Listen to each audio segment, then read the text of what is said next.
ओम सभी को नमस्ते। मंत्रोच्चारण। ओम सहनाववतु सहनौ भुनक्तु सह वीर्यं करवावहै तेजस्विनावधीतमस्तु मा विद्विषावहै। ओम शांति शांति शांति।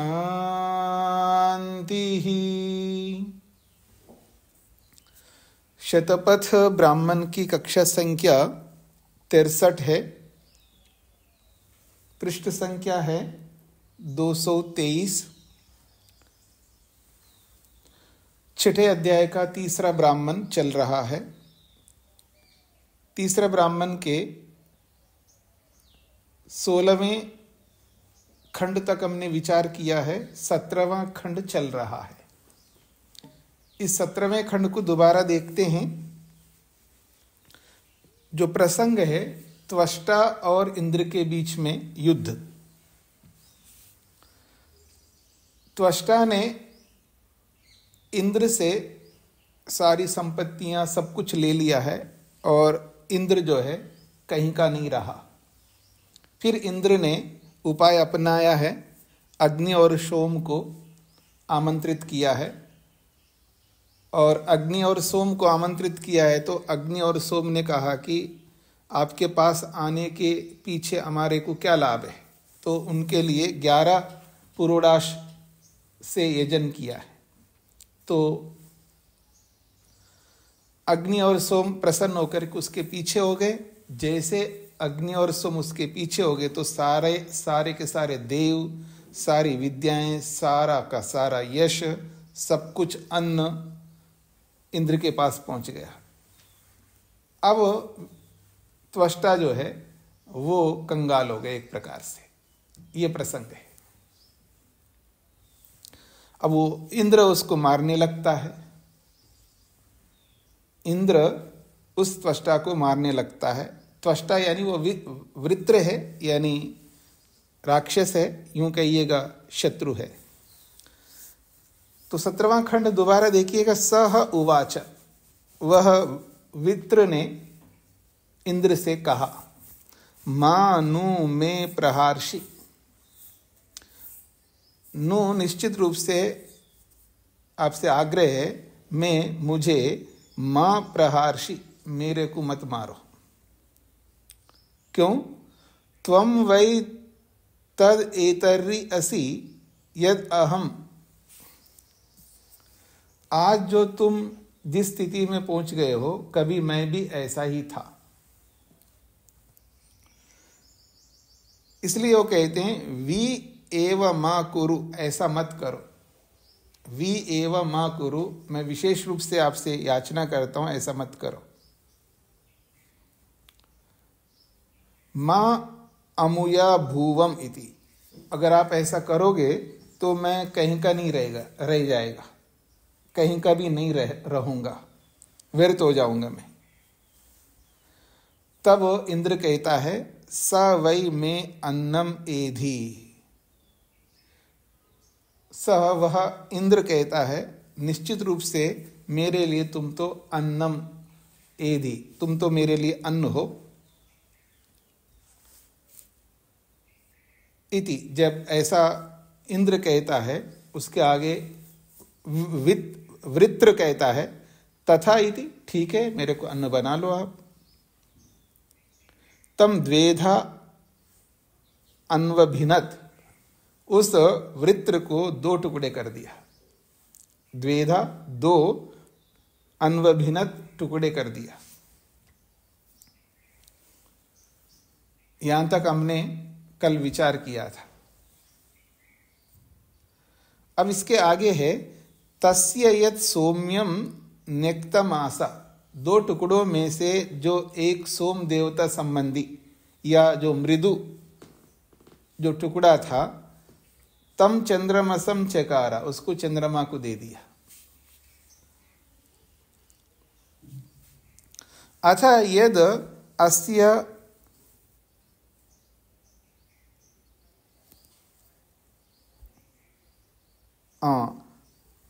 अथ यद अस्य असुर्यम आसा, जो दूसरा जो उस वृत्र का जो दूसरा टुकड़ा जो है असुर्यम, जो असुरों से संबंधित था, तेना उसके द्वारा इमा प्रजा उदरेन अविंध्यत, और उस दूसरे टुकड़े को जो ये जो प्रजा है इस प्रजा के उदर के लिए रख दिया, अर्थात उनके भोजन के लिए रख दिया।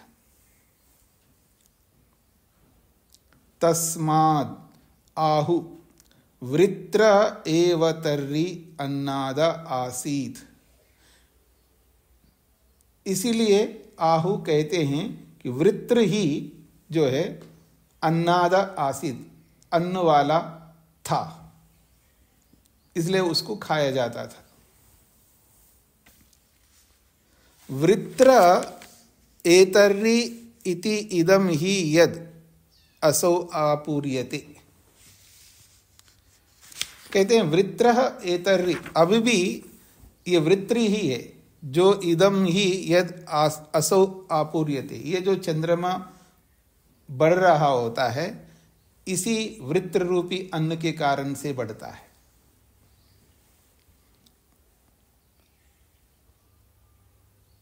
एतर्री इति इदम ही यद असौ आपूर्यते, एतर्री आज भी निश्चित रूप से यह जो वृत्र रूपी अन्न है इसको जब खाया जाता है, इसका उपभोग किया जाता है, जिससे असौ आपूर्यते, वो जो चंद्रमा है वो बढ़ता है। तस्मात् नहीं, अस्माद् एव एतल्लोकाद् आप्यायते, इसी लोक से वो अन्न को प्राप्त करता है, इसी मनुष्य लोक से या इसी पृथ्वी लोक से वो आप्यायते, वो अन्न को प्राप्त करता है।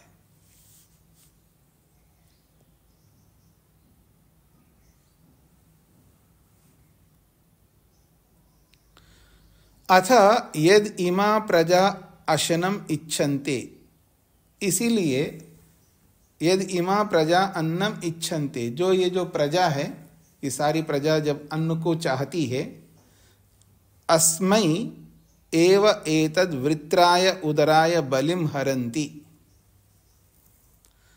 अस्मै इसी के लिए, किसके लिए, एतद् वृत्राय इस वृत्र के लिए, इस वृत्र के लिए ही उदराय जो कि उदर के अंदर विराजमान है, उदर में रहने वाले इसी वृत्र के लिए बलिम हरंती अन्न को लाते हैं, क्योंकि दो टुकड़ों में से एक टुकड़ा तो प्रजा के उदर में रख दिया उसने, तो इसलिए इस प्रजा जब कभी भी यदि इमा प्रजा अशनम इच्छन्ते, जब ये जो प्रजा है ये अशनम अन्न को चाहती हैं, अस्मै एव एतद् वृत्राय उदराय बलिम हरन्ति, इसी वृत्र रूपी उदर में रहने वाला जो वृत्र है इसके लिए बलिम हरन्ति अन्न को लाते हैं।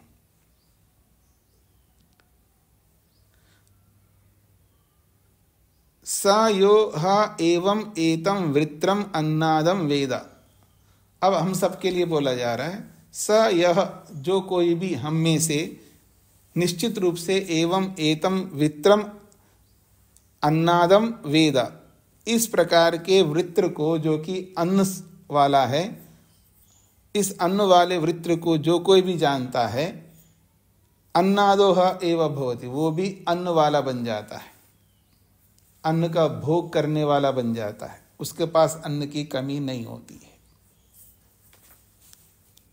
ये 17वां खंड है।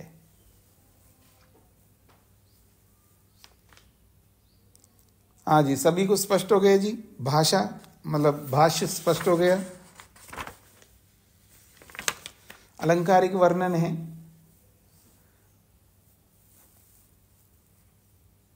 आगे बढ़ता हूं मैं।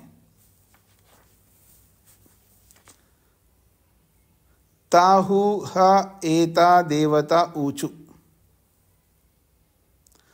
ता उ ह एता देवता ऊचु, वे ये देव लोग आपस में बोलने लगे।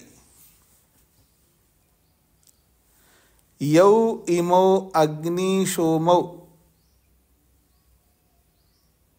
अन्वा जग्मु।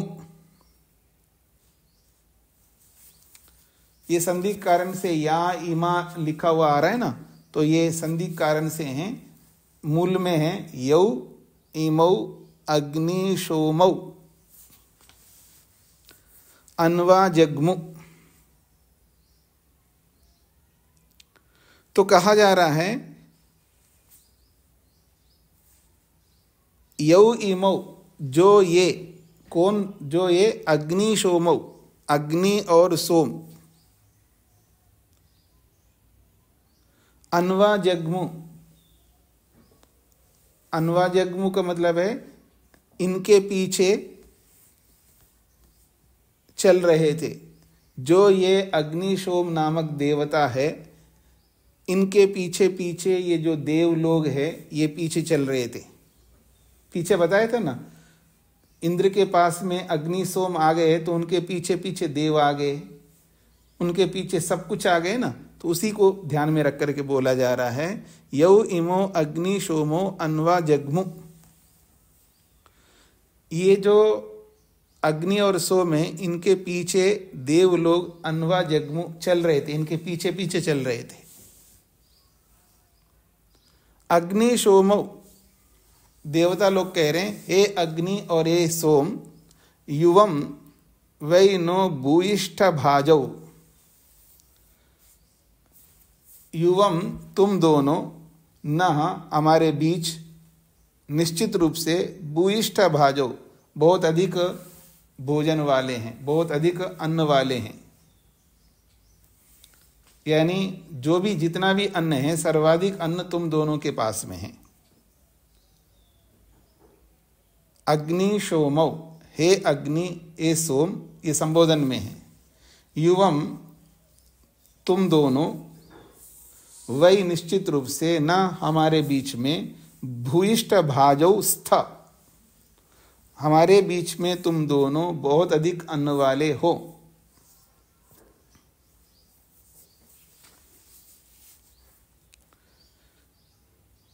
ययो वाम इदम युवयो अस्मान अन्वा भजतम इति। ययो वाम इदम, जिन तुम दोनों के पास में जो बहुत अधिक अन्न है, युवयो तुम दोनों, अस्मान हम दोनों को, अन्वा अस्मान हम देवताओं को,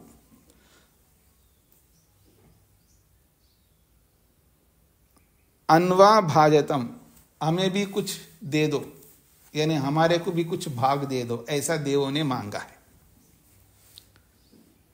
हाँ जी, 18वां जो खंड है इसका प्रारंभ हो रहा है ताहु हा एता देवता ऊचु। वो सब आपस में देव लोग बोलने लगे।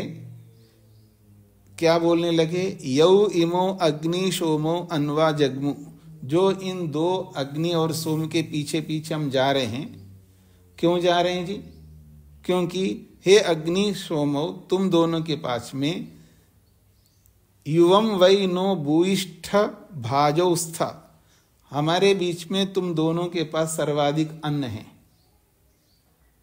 जब सबसे ज्यादा अन्न तुम्हारे पास में है तो हम लोगों के लिए, अस्मान हम लोगों के लिए, ययो वाम इदम युवयो अस्मान अन्वा भाजतम, तुम दोनों के पास में जो विशेष अन्न है वो हमारे लिए भी कुछ भाग दे दो, ऐसा देवों ने अग्नि और सोम से मांगा है। ये खंड है।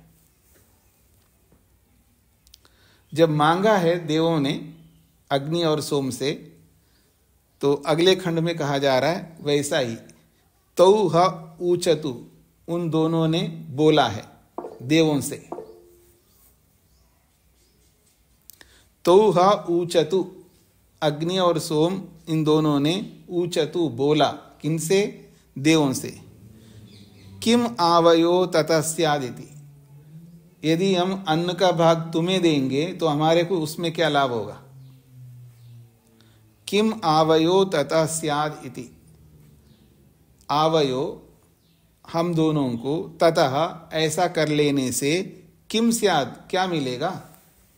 यदि हम भाग आपको देंगे तो हमें क्या मिलेगा? ऐसा अग्नि और सोम ने देवों से कहा। तब देवलोग कह रहे हैं यस्यै कस्यै च देवताये हविर निर्वपान। यस्यै कस्यै च देवताये हविर निर्वपान। जिस किसी देवता के लिए यदि हम हवि का निर्माण करते हैं, तद वाम पुरस्ताद आज्यस्य यजान इति। तद उस हवि को, वाम तुम दोनों के लिए, पुरस्ताद सबसे पहले, आज्यस्य यजान आज्य को लेकर के यजन करेंगे। जब कभी जिस किसी देवता के लिए जब हवि का निर्माण हम करें, या जिस किसी देवता के लिए हवि का निर्माण करते हैं याज्ञिक लोग, तद उस हवि को, वाम तुम दोनों के लिए, पुरस्ताद सबसे पहले, और देवताओं को देने से पहले तुम दोनों को आज्यस्य आज्य के द्वारा, घी के द्वारा यजन करेंगे।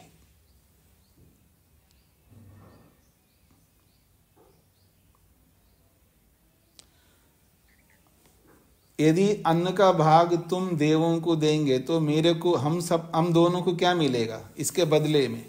अग्नि और सोम ने पूछा।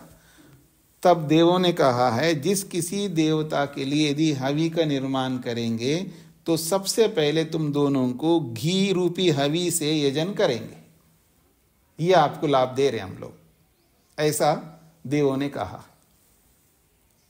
तस्मात् इसीलिए यस्यै कस्यै च देवतायै ही अविर्निर्वपन्ति। जिस किसी देवता के लिए हवि का निर्माण करते हैं याज्ञिक लोग, तत् उस हवि को पुरस्ताद आज्य भागौ अग्निशोमाभ्याम यजन्ति। सबसे पहले घी और सबसे पहले 2 घी की आहुतियां अग्नि और सोम के लिए यजंती देते हैं। ऐसा क्यों करते हैं? क्योंकि अग्नि और सोम जो है प्रमुख है, बाकी देवताओं को बाद में देते रहेंगे, सबसे पहले अग्नि और सोम को पहले देंगे। यही बात यहां पर कही है। तत् न सौम्य अध्वरे न पशो। तत् इस प्रकार जो आहुति दे रहे हैं, ये सौम्य अध्वरे न केवल सोमयाग रूपी यज्ञ में देते हो ऐसा नहीं है। न पशु, केवल पशुयाग में देते नहीं, मतलब केवल सोमयाग में देंगे, केवल पशुयाग में देंगे, बाकी जगह पर नहीं देंगे, ऐसा नहीं। यस्यै कस्यै च देवतायै अविर्निर्वपान। यस्यै कस्यै च देवतायै अविर्निर्वपान। जिस किसी देवता के लिए हवि का जब कभी निर्माण हो, वहां तुम दोनों को सबसे पहले हवि मिलेगी। इति ही अब्रुवन, ऐसा देवों ने बोला, उनको आश्वासन दिया एक प्रकार से। हाँ जी, स्पष्ट हो गया जी सभी को? पीछे बोला था ना, अग्नि जो है महत्वपूर्ण है और सोम भी महत्वपूर्ण है, दोनों को महत्वपूर्ण बताया था, आगे भी बताएंगे। तो इसलिए यहां पर यह बोला जा रहा है कि अग्नि और सोम को सबसे पहले आहुति देंगे, इसलिए आप हमारे पीछे आओ, ये इसका तात्पर्य है। यह हमारे को भी जो जितना अन्न आपके पास में है, जितना आप खाते हैं, उसमें से हमें भी कुछ भाग दो, ऐसा देवों ने उनसे मांगा। तब उन दोनों ने कहा कि हमारे को क्या लाभ मिलेगा आपको देने से? तो उन्होंने कहा नहीं, आपको बड़ा लाभ देंगे हम, सबसे पहले आप दोनों को आहुतियां दिलवाएंगे। इसलिए हम लोग जब कभी किसी भी देवता के लिए हवि देते हैं तो पहले अग्नि और सोम को देते हैं। ये इसका तात्पर्य है। हाँ जी, आगे बढ़ता हूं जी मैं। 20वां खंड। सह अग्नि उवाच। उन दोनों में से जो अग्नि है वह निश्चित रूप से अग्नि ने बोला। क्या बोला है? मयि एव वह सर्वेभ्यो जुह्वतु। मयि एव वह सर्वेभ्यो जुह्वतु। वह सर्वेभ्य, उन सभी देवों के लिए जो आहुतियां हैं, उन सभी आहुतियों को मयि एव, मुझ में ही जुह्वतु, आहूत कर दो। अग्नि कहता है जिन जिन देवताओं के लिए, सभी, वह सर्वेभ्य, उन सभी देवताओं के लिए जो जो हवि हैं, उन सबको मयि एव, मुझ में ही जुह्वतु, हवन करो।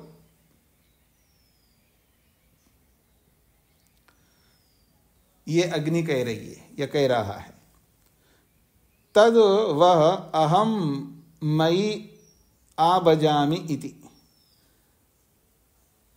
तद, उस आहुति को, वह, तुम लोगों के लिए, अहम, मैं, अग्नि, मयि, मुझ में दी गई वो जो, मयि तद, मुझ में दी गई जो हवि है, वह अहम आभजामि, मैं तुम सबको बांट दूंगा। सारी हवि को मुझ में ही दे दो। जिन जिन देवताओं के लिए, वह सर्वेभ्य, उन सभी देवताओं के लिए जो कोई भी हवि है वो मुझ में दे दो। मुझ में आने के बाद मैं ही उन हवियों को जिस जिसको देना है मैं आभजामि, भाग कर लूंगा, बांट दूंगा।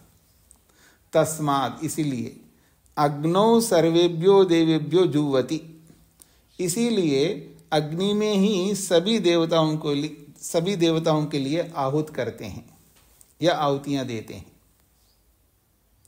तस्माद् आहु अग्नि सर्वा देवता, इसलिए ये कहा जाता है अग्नि ही सभी देवताओं से युक्त है। यह अग्नि में ही सभी देवता विराजमान है।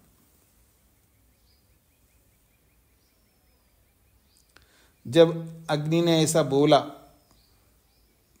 तो सोम अब कहने लगता है, अतः सोम उवाचा, अग्नि के बाद में अब सोम देव जो है वो उवाचा, बोलता है। माम एव वह सर्वेभ्यो जुह्वतु। सोम कहता है कि मुझ में ही सभी देवताओं को दिए जाने वाली आहुतियां जुह्वतु, होम करो। तद वो अहम मयि आभजामि इति। मयि तद, मुझ में दी गई वो जो हवि है, वो हवि, वह तुम सबके लिए, अहम, मैं, आभजामि, मैं भी बांटूंगा। इति, जब ऐसा बोला गया है तो तस्मात् सोमम सर्वेभ्यो देवेभ्यो जुह्वति, इसीलिए, तस्मात्, इसीलिए, सोम के लिए ही सभी देवताओं के लिए, सोम में ही सभी देवताओं की आहुतियां जुह्वति, दी जाती है।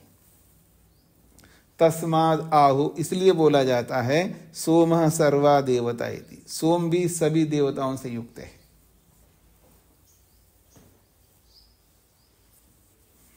मतलब दोनों प्रमुख है, दोनों मुख्य हैं। अग्नि को भी कम नहीं कर सकते और सोम को भी कम नहीं कर सकते, ये इसका तात्पर्य है। दोनों का प्रामुख्यता है, दोनों की प्रामुख्यता, यूं कहिए। अथ यद इंद्रे सर्वे अथ यद इंद्रे सर्वे देवा तस्थानाः।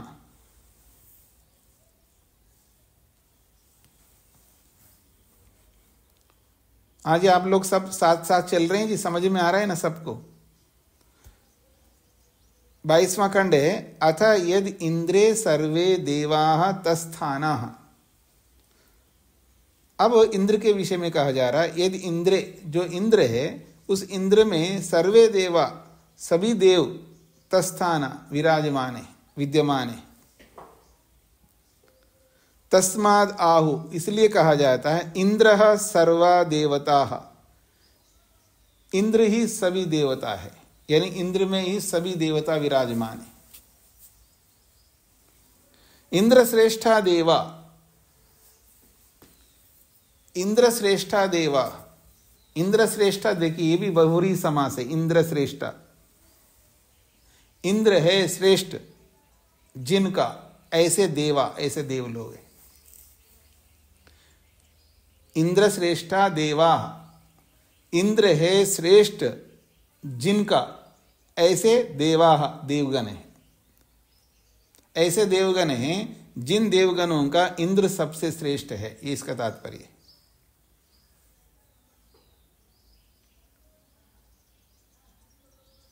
इति एतद् ह वै देवा, इति एतद् ह वै देवा, ऐसा ही देव होते हैं जो कि इन देवों में इंद्र श्रेष्ठ है। त्रेधा एक देवत्या अभवन, त्रेधा एक देवत्या अभवन,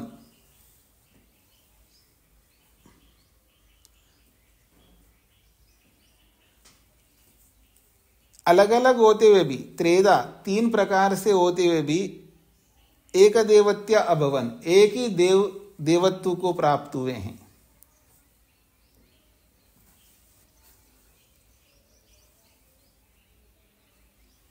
हाँ जी, ये कहना चाह रहे हैं इंद्र है श्रेष्ठ, इंद्र है श्रेष्ठ जिनका ऐसे देव हैं। तो ये तीन देव हो गए ना जी, एक तो अग्निदेव हो गया, एक सोमदेव हो गया, एक इंद्रदेव हो गया। तीन होते हुए भी, तीन देव होते हुए भी त्रेधा एक देवत्य अभवन, त्रेधा तीन होते हुए भी, तीन प्रकार के देव होते हुए भी एक देवत्य अभवन, एक ही देव वाले बन गए, यानी एक ही देवत्व को प्राप्त हुए हैं। तीनों एक समान हैं, ये इसका तात्पर्य है। सा यो ह एवं एतद् एकदा एव, स यो ह एवं एतद् वेद, स यो ह एवं एतद् वेद, वह यह जो कोई भी व्यक्ति हम में से एतद् वेद, इस सिद्धांत को वेद जानता है, वो व्यक्ति भी एकदा एव स्वानाम श्रेष्ठो भवति, स्वानाम अपने लोगों के बीच में, एकदा एव एक के रूप में ही वो श्रेष्ठ बन जाता है।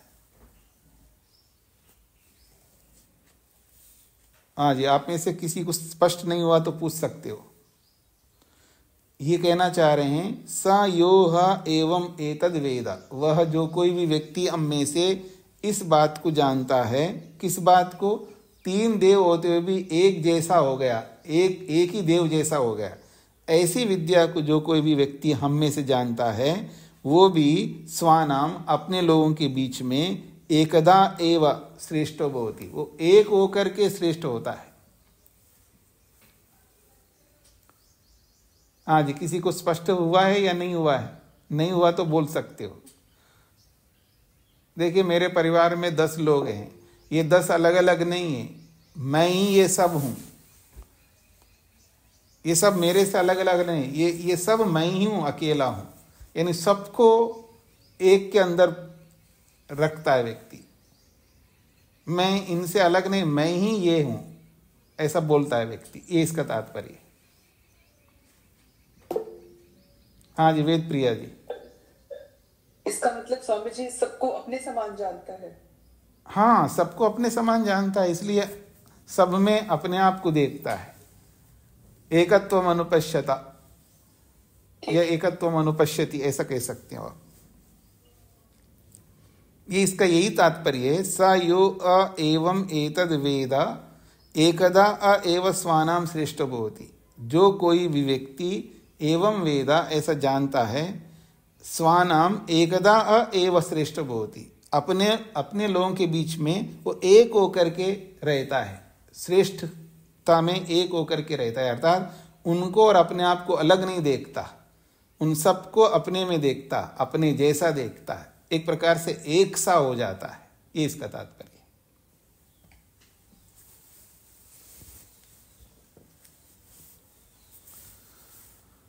हाँ जी, आगे बढ़ रहा हूं जी मैं।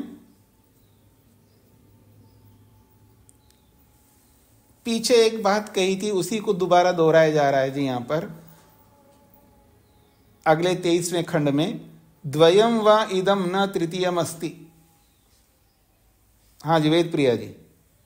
स्वामी जी, जब वैसे दैनिक यज्ञ में भी ये है तो 10 पूर्णमास की बात, पर जैसे आहुति देते हैं उसमें अलग अलग फिर कैसे करते हैं? जैसे ओम अग्नये स्वाहा, ओम सोमाय स्वाहा, तीसरी ओम अग्नि सोमाभ्याम स्वाहा। अगर अग्नि और सोम एक ही हैं तो पहली आहुति अग्नये सोमाय, फिर अग्नि सोमाभ्याम। नहीं, अग्नि सोमाभ्याम स्वाहा जो बोला जाता है वो अग्नि और सोम एक थोड़ा है। अग्नि अलग है, सोम अलग है। तो वो पहली और दूसरी आहुति दे देते हैं उसके लिए, अग्नि और सोम के लिए, फिर तीसरी अग्नि सोम इकट्ठी दोनों के लिए। इकट्ठी इसलिए दे रहे हैं कि वो एक सा मान लिया ना, तीनों अलग अलग ना होकर के एक सा मान लिया है। तो एक सा मान लिया तो एक सा मानने के लिए वो तीसरी आहुति है। ठीक है, ऐसा समझ सकते हैं आप जी।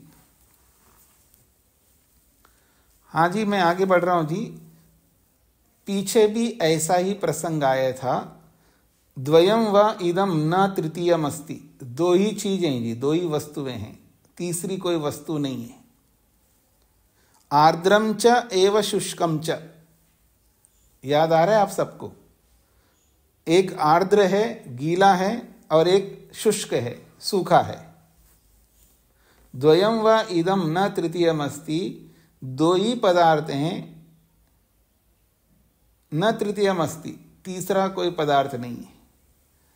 एक पदार्थ आर्द्र है, गीला है, एक पदार्थ जो है शुष्क है अर्थात सूखा है। आर्द्रम चैव शुष्कम च।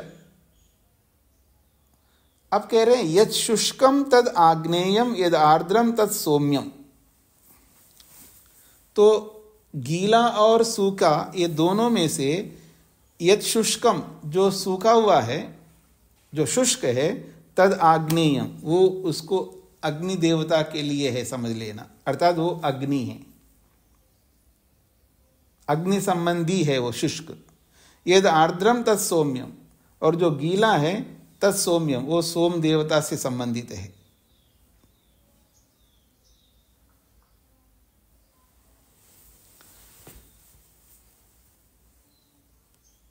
अब उसके आगे कह रहे हैं अथ यद इदम द्वयम एव अथ किम एतावत् क्रियते।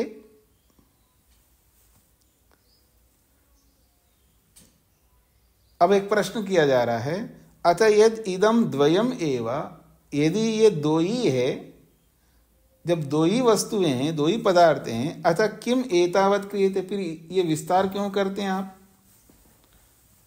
ये प्रश्न है। इति अग्निशोमयो एव आज्य भागौ। कहते हैं अग्निशोमयो एव आज्य भागौ। अग्नि और सोम के लिए ही दो आज्य भाग आहुतियां हैं। अग्निशोमयो उपांशु याज। अग्नि और सोम के लिए उपांशु याग किया जाता है। अग्निशोमयो पुरोडाश, और अग्नि सोम के लिए पुरोडाश की आहुति है। तीन बातें कही गई है यहां पर। अग्निशोमयो आज्य भागो, अग्नि और सोम के लिए दो आज्य की आहुतियां हैं। अग्निशोमयो उपांशु याज, अग्नि सोम के लिए उपांशु याज किया जाता है।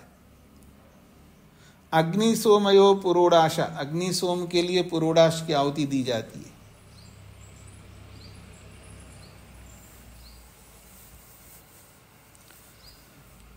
आगे कह रहे हैं यद अतः एकतमेन एव इदम सर्वम आपनोति।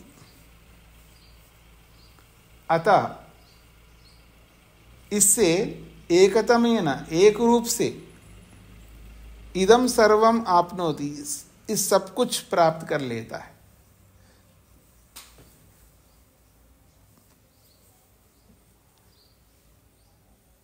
तीन बातें कही है जी। अग्नि सोम के लिए आज्य भाग है, आज्यभाग, और उपांशु याज भी उन्हीं के लिए हैं और पुरोडाश भी उन्हीं के लिए हैं।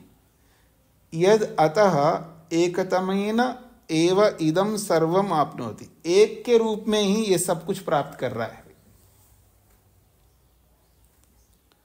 एकीकरण होकर के एक ही के रूप में ये सब कुछ प्राप्त हो रहा है। अतः किम एतावत क्रियते, जब एक के एक रूप में ये सब प्राप्त किया जा रहा है तो फिर ये प्रपंच, ये अलग अलग स्थितियां क्यों उत्पन्न कर रहे हो? तो इसके लिए उत्तर दे रहे हैं, अग्नि सोमयोः एव एतावती विभूति प्रजाति। अग्नि सोमयोः एव एतावती विभूति, ये विस्तार रूपी विभूति है, ये अग्नि और सोम को ध्यान में रख करके ही की जाती है।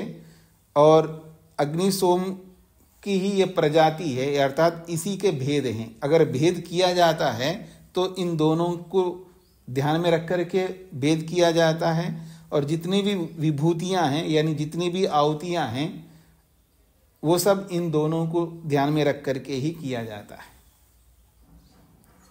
इसलिए ये इनको जब एकधा बोला, एकत्व को लेकर के बोला है। फिर ये जो विस्तार जो है, अलग अलग अलगाव क्यों है? तो अलगाव इसलिए है क्योंकि अग्नि और सोम जो है ये दोनों बहुत महत्वपूर्ण हैं। इनको ध्यान में रख करके ये सारी विभूतियां हैं, ये सारी आहुतियां हैं, और इनको ध्यान में रख करके ही ये प्रजाति है, अर्थात अलग अलग प्रकार हैं। ये इसका तात्पर्य है। हाँ जी, आप में से किसी को स्पष्ट नहीं हो तो पूछ सकते हो।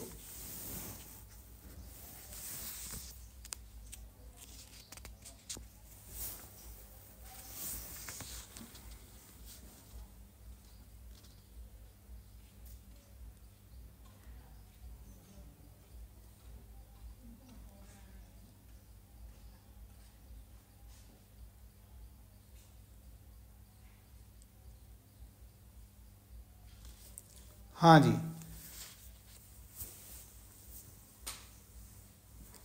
तीन चीजें हमारे सामने आ चुकी हैं, घी, उपांशुयाज और पुरोडाश। तो ये तीन अलग अलग स्थितियां बताई है। तो इन जब एक ही से ही काम चल सकता है तो ये प्रपंच क्यों किया है, इतने भेद क्यों किया आपने? तो उसके लिए उत्तर दिया है, ये प्रपंच इसलिए किया है क्योंकि अग्नि सोम की ये विभूति है, अग्नि सोम की ये विशेष प्रकार की आहुतियां हैं।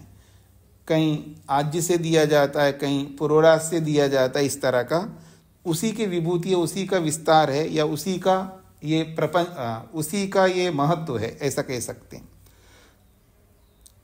और उसी के प्रकार हैं, ऐसा कह सकते। अग्नि सोम के ही ये प्रकार है, अलग अलग प्रकार, जो कहीं पुरोडाश के माध्यम से, कहीं घी के माध्यम से आहुतियां दी जाती हैं। ये इसका तात्पर्य है। आगे बढ़ता हूं जी मैं। 24वां खंड है, सूर्य एव आग्नेय। सूर्य एव आग्नेय, जो आग्नेय है वो सूर्य ही है। अग्नि देवता के लिए जो दिया जाता है आहुति, वो कौन है? तो सूर्य एव, सूर्य ही आग्नेय है। चंद्रमा सौम्य, जो सौम्य है वो चंद्रमा ही है।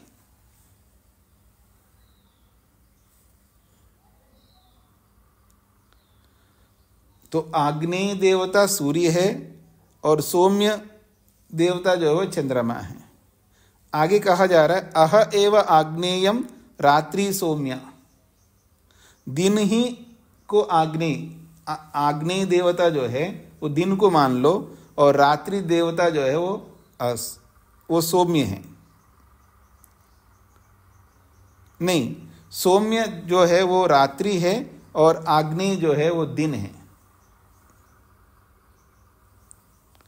फिर आगे कहा जा रहा है, या एव आपूर्यते अर्धमासः स आग्नेयो यो अपक्षीयते स सौम्य। जो आपूर्यते, जो पूर्ण होता है, अर्थात पूर्णिमा, वो अर्धमास का जो पूर्णिमा है वो आग्नेय कहलाता है, और अर्धमास का जो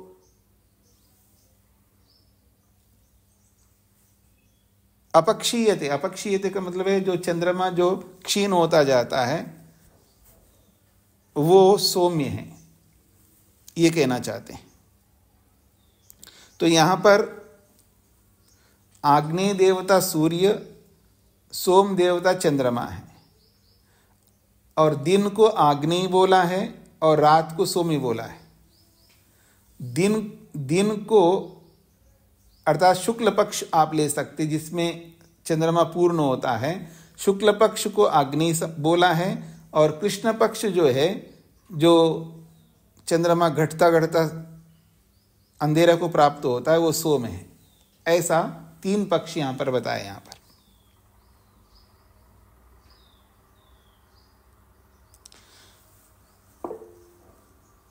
हाँ जी, शत्रुंजय जी।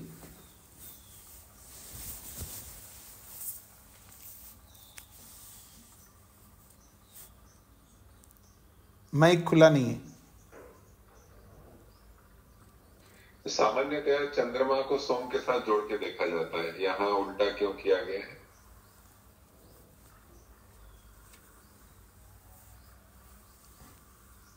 चंद्रमा को उल्टा इसलिए किया है यहाँ पर क्योंकि जो प्रसंग दिखा रहे हैं ना, शुष्क और आर्द्र, शुष्क जो है आग्नेय को बोला है और आर्द्र चंद्रमा को बोला है। प्रारंभ जो किया है यहाँ पर, द्वयम व इदम न तृतीयम अस्ति, ये जो 23वां खंड है इसमें आर्द्र और शुष्क को लिया है, और शुष्क को आग्नेय बोला है और आर्द्र को सौम्य बोला है। उस रूप में यहाँ पर संगति बिठाते हुए जा रहे हैं। दिन में जो है अग्नि अर्थात सूर्य होता है, इसलिए आग्नेय दिन को बोला है। रात को चंद्रमा होती है तो रात को जो है यहाँ पर सौम्य बोला है। फिर उदय शुक्ल पक्ष में अग्नि यानी सूर्य ज़्यादातर रहता है, इसलिए उसको आग्नेय बोला है। कृष्ण पक्ष में जो है चंद्रमा ज़्यादातर रहता है, इसलिए उसको कृष्ण पक्ष को सौम्य बोला है। इस रूप में दिखाया जा रहा है। अब कहा जा रहा है आज्य भागाभ्याम एव सूर्य चंद्रमसौ आपनोति। 25वां खंड पढ़ रहा हूं मैं। आज्य भागाभ्याम एव, घी 2 घी की आहुतियों के माध्यम से जो यजमान आहुतियां देता है, सूर्या चंद्रमसौ आपनोति, और सूर्य और चंद्रमा को प्राप्त होता है वो। उपांशु याजेन एव अहोरात्रे आपनोति, उपांशु याज करके, उपांशु याग करके वो दिन और रात्रि को प्राप्त होता है। पुरोडाशेन एव अर्धमासौ आपनोति, और पुरोडाश आहुति को देते हुए दोनों अर्धमासों को, शुक्ल पक्ष और कृष्ण पक्ष को आपनोति प्राप्त होता है। इति उ ह एके आहु, ऐसा कुछ याज्ञिक विद्वान कहते हैं। कुछ याज्ञिक विद्वान ये कहते हैं आज्यभाग आहुतियां देकर के सूर्य चंद्रमा को प्राप्त होता है, यानी सूर्य और चंद्रमा को समझता है, यूं कह सकते हैं। उपांशु याग करके दिन और रात्रि को समझ लेता है, और पुरोडाश याग के द्वारा जो है दोनों पक्षों को, शुक्ल पक्ष और कृष्ण पक्ष को समझ लेता है। ऐसा कुछ याज्ञिक लोग कहते हैं। अगला है तद ऊह एव आसुरी। आसुरी नामक विद्वान जो है, तद ऊह उवाचा है यहाँ पर, तद ऊह उवाच आसुरी। इस संबंध में एक आसुरी नामक विद्वान ये कहता है आज्य भागाभ्याम एव अतो यतमेव यतमेव द्वे आपनोति, तद ऊह उवाच आसुरी। इस संबंध में आसुरी नामक जो विद्वान है, ऋषि है, वो ये कहते हैं आज्य भागाभ्याम एव। आज्य भाग 2 आहुतियां हैं, उन 2 आहुतियों से अतः इनमें से यतमेवा यतमेवा, यतमे जो शब्द है ये विशेष शब्द है, या शब्द से यतमे शब्द बनता है। यतमे यतमे द्विवचन में है, यतमे यतमे जो जो, यतमे यतमे का अर्थ है जो जो, द्वे जो जो द्वे अर्थात जो जो 2 आपनोति, 2 चीजों को प्राप्त होता है। आज्य भाग आहुतियों को देता हुआ जो जो 2 प्राप्त होता है, अर्थात चाहे वो सूर्य चंद्रमा को प्राप्त होता हो या अहोरात्रि को प्राप्त होता हो या दोनों पक्षों को प्राप्त होता है। यानी आज्य भाग आहुतियां दे करके इन तीनों में से 2-2 चीज, कोई भी 2-2 चीजों को प्राप्त कर लेता है। अर्थात पहले बोला है कुछ विद्वानों ने आज्य भाग आहुतियों के माध्यम से सूर्य चंद्रमा को प्राप्त होता है, ये बोला है। लेकिन आसुरी ये कहना चाहता है कि आज्य भाग आहुतियों के माध्यम से यतमे यतमे व द्वे आपनोति, जो जो का मतलब है सूर्य चंद्रमा हो या अहोरात्र हो या कृष्ण पक्ष शुक्ल पक्ष हो, इनमें से जो भी 2 प्राप्त कर लेगा। अर्थात ये निश्चित नहीं है कि आज्य भाग आहुतियों से वो सूर्य चंद्रमा को ही प्राप्त होता हो, ऐसा कोई जरूरी नहीं है। इनमें से चाहे सूर्य चंद्रमा को भी प्राप्त कर सकता है और दिन रात्रि को भी प्राप्त कर सकता है और दोनों पक्षों को भी प्राप्त कर सकता है, ये इसका तात्पर्य है। आज्य भाग आहुतियों के द्वारा यतमे व द्वे आपनोति, जो जो 2-2 हैं उनमें से किसी 2 को प्राप्त कर सकता है। उपांशु याजेन एव अतो यतमे व द्वे आपनोति, उपांशु याज के द्वारा दिन रात को प्राप्त होता है, ऐसा कुछ विद्वानों ने जो कहा है उससे भिन्न ये कहना चाहते हैं आसुरी, उपांशु याज को करते हुए इनमें से जो जो 2 हैं, कोई भी 2 आपनोति प्राप्त कर सकता है। फिर कहा पुरोडाशेन एव अतो यतमेव द्वे आपनोति, पुरोडाश याग के द्वारा इनमें से जो जो 2 होंगे उनको प्राप्त कर सकता है।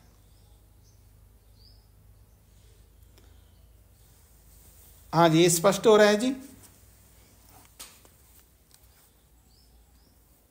इति एके आहु से उन्होंने निश्चित कर दिया है आज्य भाग से सूर्य चंद्र को ही प्राप्त करते हैं और उपांशु से दिन रात्रि को ही प्राप्त करते हैं और पुरोडाश से जो है वो पक्षों को ही प्राप्त करते हैं, ऐसा उन्होंने निश्चित कर दिया। पर आसुरी ने निश्चित नहीं किया। आसुरी ने कहा कि उनमें से किसी 2 को प्राप्त कर सकता है, ये इसका तात्पर्य है। आज्य भाग से सूर्य चंद्रमा को ही प्राप्त करे ऐसा कोई निश्चित नहीं है। जो जो जोड़े में ये 3 विषय है ना, जोड़ों में, इन 3 विषयों में जोड़ों में से किसी एक जोड़े को प्राप्त कर सकता है, इसका ये तात्पर्य है। अर्थात पहले कुछ विद्वानों ने विकल्प नहीं रखा, ऐसे समझ सकते हैं। उन्होंने विकल्प नहीं रखा है आज्य भाग से सूर्य चंद्रमा को ही प्राप्त करेंगे, लेकिन आसुरी कहता है इसमें विकल्प है, किन्हीं दोनों को प्राप्त कर सकता है, ये इसका तात्पर्य है। अंत में कहा जा रहा है सर्वम में आप्तम असत, सर्वम में आप्तम असत, सब कुछ मेरे को प्राप्त हो गया।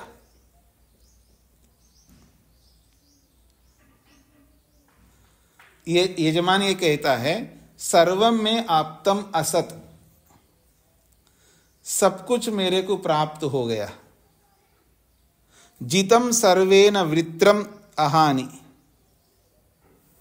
सर्वेन जितम, सभी यागों के द्वारा जीत करके, वित्रम हनानि, वृत्र को मार दूंगा या मार दिया। इतना ही नहीं, सर्वेन द्विषंतम भ्रातृव्यम हनानि,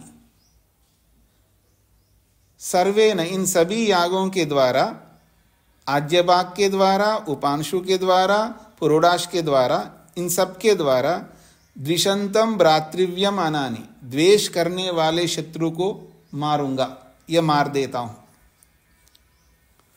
तस्माद् वा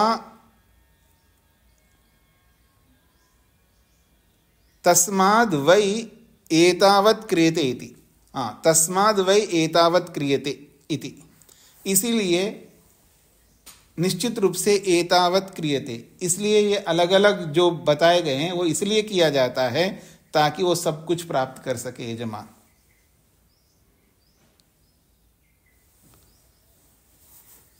इसका ये अभिप्राय है जी, एक ही चीज को नहीं ना रख करके आज्यबाग को भी रखा है, उपांशु याज को भी रखा है और पुरोडाश को भी रखा है।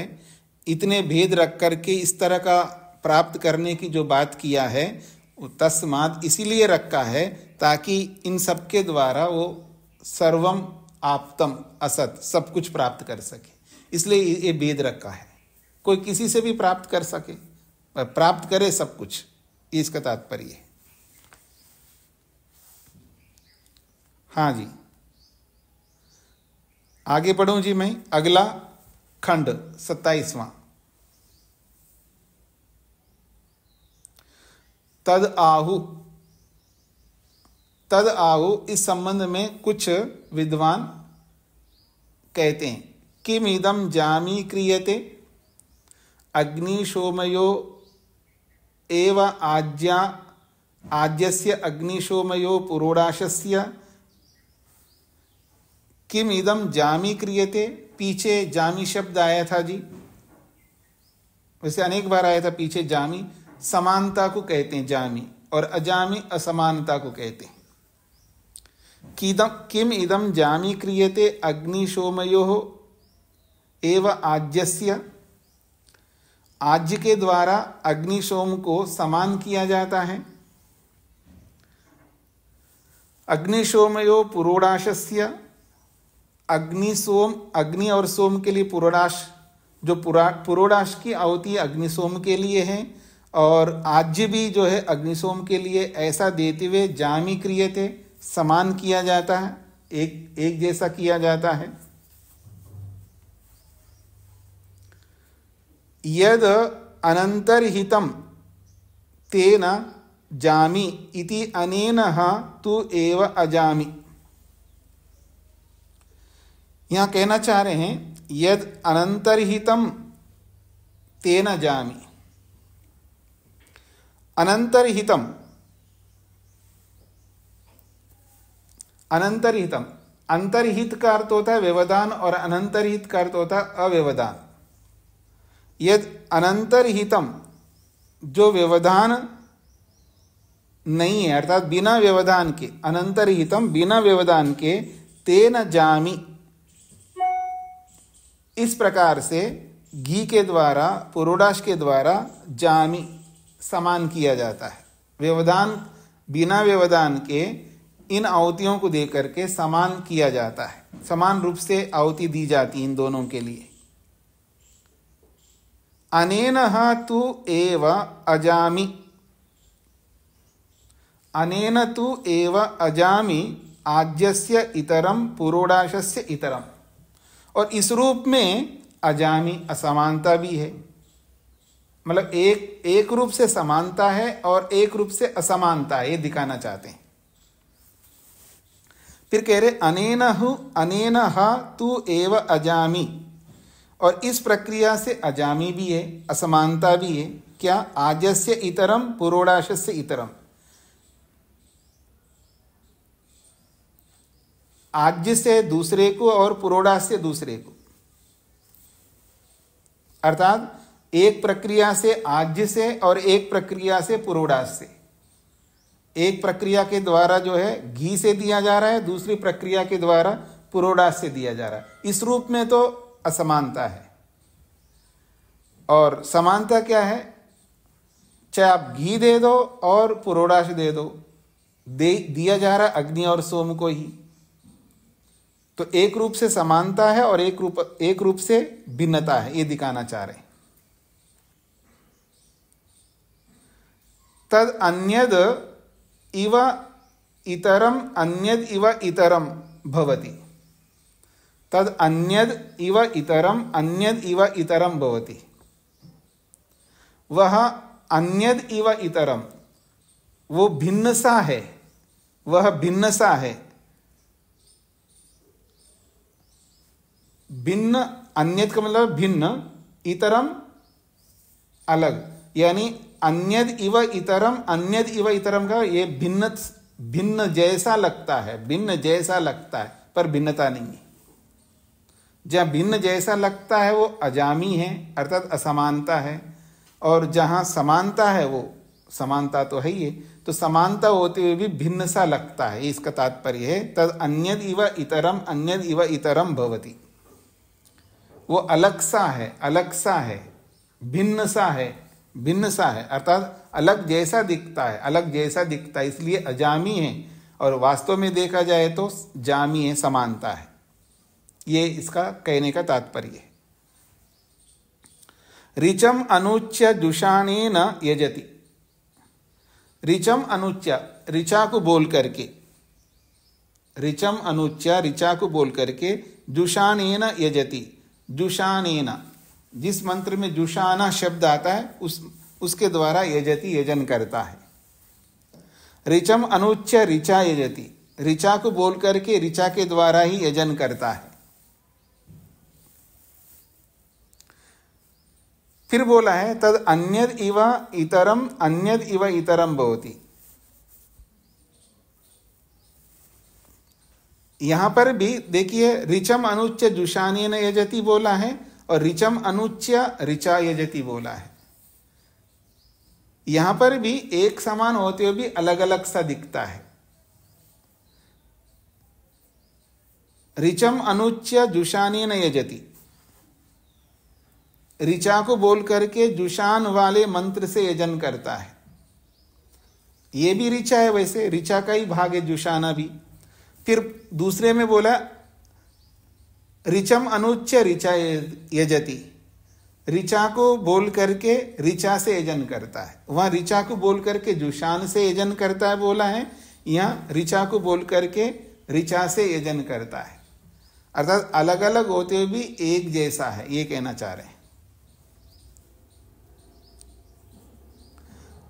इसलिए कह रहे हैं अनेनहा तु एव अजामि, इसके माध्यम से अजामी के रूप में, अर्थात असमानता के रूप में। अनेनहा तु एव अजामि, इस प्रक्रिया से अजामी है। उपांशु आज्यस्य यजति उच्चै पुरोडाशस्य स यद उपांशु तत् प्राजापति रूपम। कहते हैं अनेनहा तु एव अजामि उपांशु आज्यस्य। जब उपांशु के रूप में जब बोला जाता है तो घी से आहुति दे करके आहुति दिया जाता है, अर्थात घी से उपांशु के माध्यम से घी से आहुति दिया जाता है। अजामि उपांशु आज्यस्य यजति, असमानता जब रखनी है तो उपांशु के द्वारा आज्य से यजन करता है, ये इसका तात्पर्य है। जब असमानता रखना है तो उपांशु अर्थात ओठ हिलाते हुए यजन करता है घी से।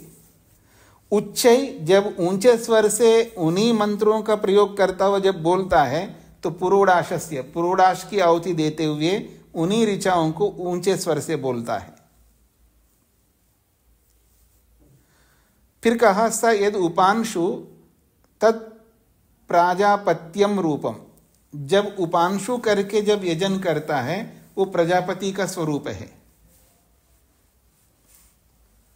तस्मात् तस्य अनुष्टुभम अनुवाक्यम अनुवाह, तस्मात् इसीलिए तस्य उस याग को अनुष्टुभम, अनुष्टुभ नामक छंद के माध्यम से अनुवाक्या के द्वारा उसका उच्चारण करता है। और ये अनुष्टुप क्या होता है? तो उसके लिए कहा वाग ही अनुष्टुप, वाग ही प्रजापति। वाणी को ही अनुष्टुप कह सकते हो और वाणी को ही प्रजापति कह सकते हो, ऐसा इसका तात्पर्य है। तो यहां जिस ढंग की जो प्रक्रिया बताई जा रही है ये व्याख्येय है, मतलब इसकी विस्तार से समझाने वाले जब हो तब समझाएंगे यज्ञ को ध्यान में रखते हुए, तभी ये पूरा समझ में आएगा। थोड़ा सा ये क्लिष्ट सा है, क्या कहना चाहते हैं इसका पूरा स्पष्ट तभी हो पाएगा जब जहाँ दर्शेष्टि पूर्णमासी इष्टि याग हो रहा हो और उसके जानकार प्रक्रिया को बताते हुए देखिए इस प्रक्रिया में इस तरह का हो रहा है, इस प्रक्रिया में इस तरह का हो रहा है, इसलिए ये उपांशु याज है और ये पुरोडाश याज है, इसमें समानता भी है, इसमें भिन्नता हो, वहाँ हमको ज़्यादा क्लियरिटी होगी। अब तो केवल शब्दों के माध्यम से हम समझने का प्रयत्न कर रहे हैं। इस 27वें खंड में समानता और भिन्नता को दिखाया जा रहा है उन्हीं के माध्यम से। इतना ही यहां पर हमें भाव के रूप में समझना है। तो इसको यहीं पर विराम करते हैं आज। ओम शांति शांति शांति। सभी को नमस्ते जी।